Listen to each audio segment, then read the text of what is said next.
Hello there. Thanks so much for joining me today. I'm Colleen Klimczak. I'm an organizational and productivity coach and a certified professional organizer. I own Peace of Mind Professional Organizing, LLC. Since 2003, I've been helping my clients live better lives through organizing and organizational and productivity coaching. I support my clients and my community with coaching, in-person and virtual organizing, my weekly podcast called Your Organized Life with Colleen Klimczak, a free weekly virtual productivity session called Finish Line Friday, a free weekly email newsletter, and regular content on Facebook and Instagram. I also offer presentations and professional development to groups and companies. And coming in 2026, I will be launching a membership circle to support my community with even more coaching and productivity content. Want to finish strong this week? Join me for Finish Line Friday every Friday morning at 9 a.m. Central for a 2-hour productivity session. Drop me an email at colleen@peaceofmindpo.com to request my Zoom room link or follow the Zoom room link on my Instagram or Facebook pages. Welcome to Your Organized Life, episode 157. The topic for today is holiday harmony, self-care, connection, and clear communications. Wow. My friends, I heard back from so many of you last week in response to my last article and podcast episode, Designing a Meaningful and Manageable Holiday Season. I am so glad that the strategies and content resonated with you and that you found it helpful. And I also just have to say, I'm so glad that you reached out to me. I absolutely love hearing from all of you. I like to know when things hit the mark, and I also need to know when things don't. So I really appreciate your spending time reaching out to me. In last week's article, I promised more strategies this week. So last week was focused on tasks and planning, and this week we are looking at people, you and your loved ones. The first strategy for today is for you to remember and believe that you are further along than you think and that you know more than you think you know. Okay, so maybe this is a task and planning strategy too, but when it came to me as a strategy during a coaching call with a client last week, I wanted to share it. And it was a relief for the client when we worked together, which in my mind makes this a strategy about stress management and us as people. So let me set this up. A client last week was bemoaning the fact that they weren't making progress on their holiday tasks. And then they proceeded to outline that most of their gifts were purchased, their travel plans were booked, their Christmas cards were already ordered, but, or however. But, and I had to stop them and say, I hear this and it sounds to me like you are further along than you think. And they are. Similarly, probably because I don't like to shop, I have been feeling like I still need gift ideas and I have too much gift shopping to do and I just want to be done so I can do other more fun things for me. And I opened my list recently and I actually have ideas for every person. And I just need to spend an hour and act on those ideas. So I was patting myself on the back saying, I know more than I thought I knew, which is great, right? And the same holds true for you. I bet that you are further along than you think you are and that you also know more than you think you do. The next strategy is for you to take care of yourself and others. So this time of year, honestly, any time of year, right? We really need to make time for the daily habits that will maintain our health and wellness. We need to add them to our calendar and we need to get specific. In a coaching call last week, yes, as a coach, I get coached. A friend and mentor asked me, where is self-care for Colleen on that list? After I reviewed my progress from the last 2 weeks personally and professionally, and then stated what I want to accomplish before we meet again in 2 more weeks. And I had to stumble. I I had to think about that one because I stumble here all the time. Yeah, self-care and we don't always click. So on that recent call, this mentor and I had been talking about how sleep and self-care are the first practices to get abandoned in these busy seasons of life, but that they're more important than ever when things get busy to keep us in good working condition.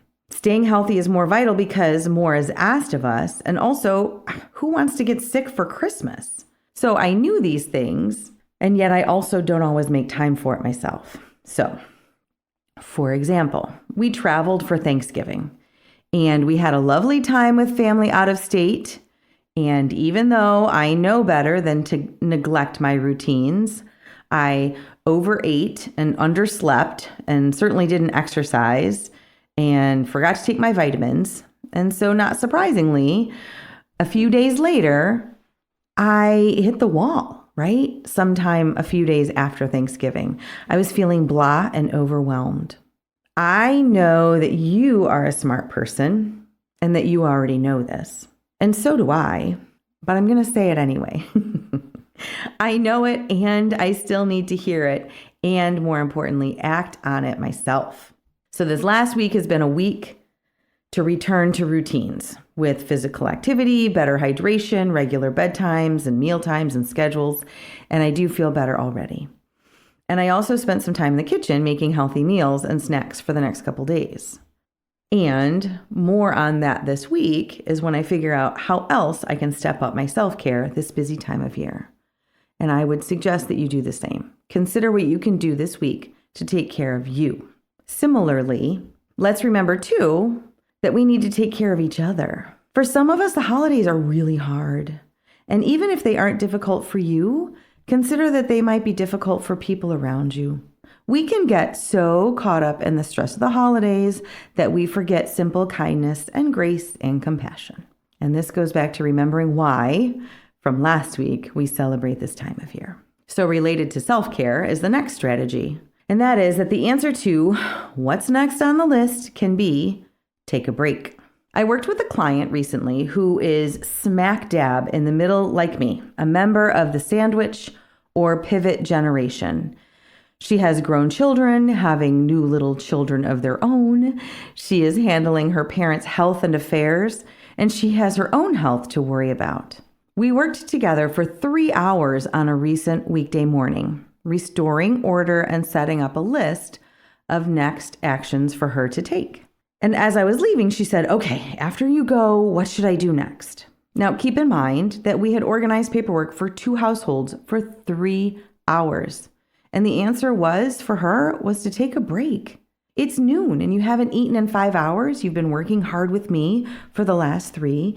The answer to the question is take a break. Eat some food, drink some water, let the dog out and watch him enjoy the snow. Stand outside in the sunlight for a little bit, right? We all need to do that sometimes. So there is a reason I work for 2 to 3 hour sessions with my in-person clients and then move on. And that reason is so I can take a break too. For example, after I told that client to take a break for a little bit before she tackled the to-do list, I used my commute that day to eat my packed lunch and listen to music and practice some deep breathing exercises and check in with a loved one on the phone, right? So sometimes the answer is take a break. Now here is a strategy that is inspired by my recent Get Organized for the Holidays presentation. And the strategy is make the doing also the event. So I'm going to explain that one, right? So a comment from a class participant helped me frame this strategy.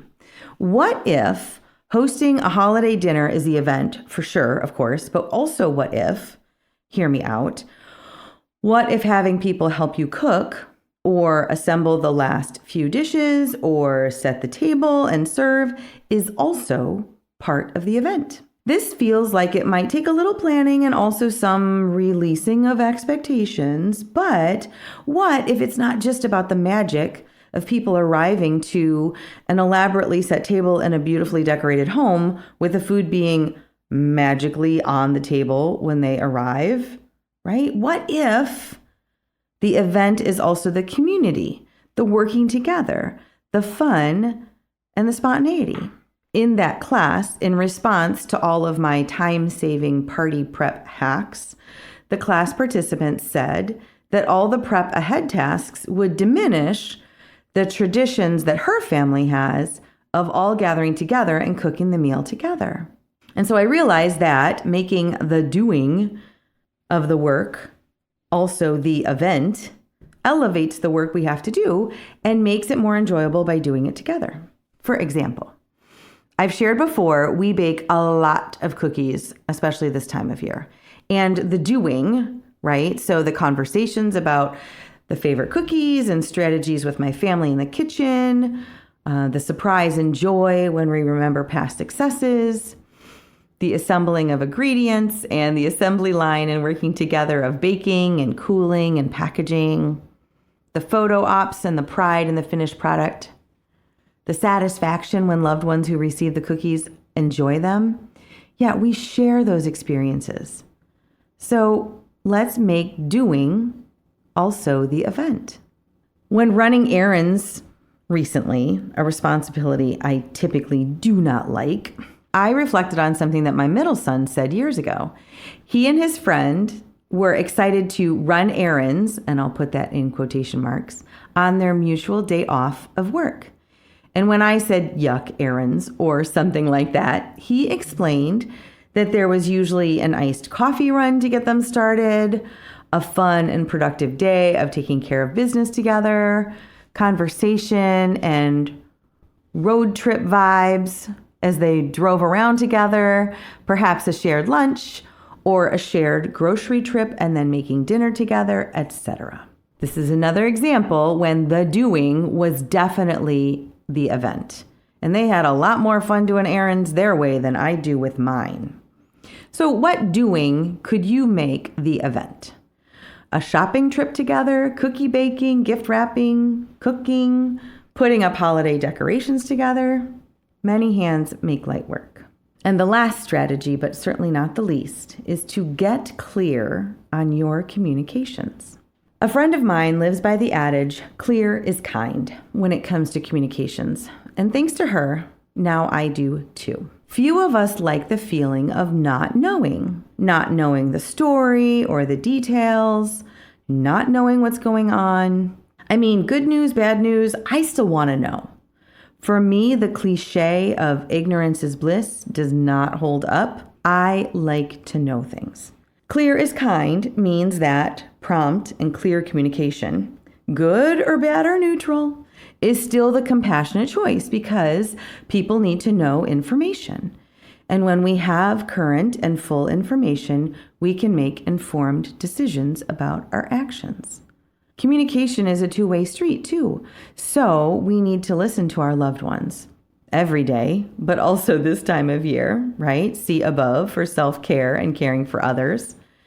So as we talk about holiday strategies that also are for every other day of the year, we need to check in with what's important to your loved ones and be ready to adjust. Clear and kind communications may also be to say, I don't know, as an answer to a question. But we don't not answer the question, right? For example, if you've been invited to an event, answer the invitation. Now, one friend's adage is to say yes to all the fun things, which is a strategy in itself.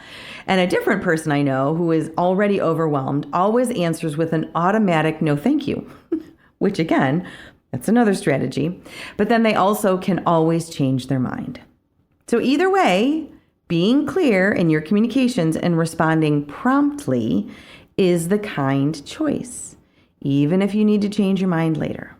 And remind yourself clear is kind, and gently and kindly have the awkward conversations about traditions or travel or gifts or whatever feels awkward and you just want to avoid it. Clear is kind, my friends. And similarly to last week's strategies, maybe you feel like it's too late to have awkward conversations about the holidays, like about those traditions or gifts or whatever, right?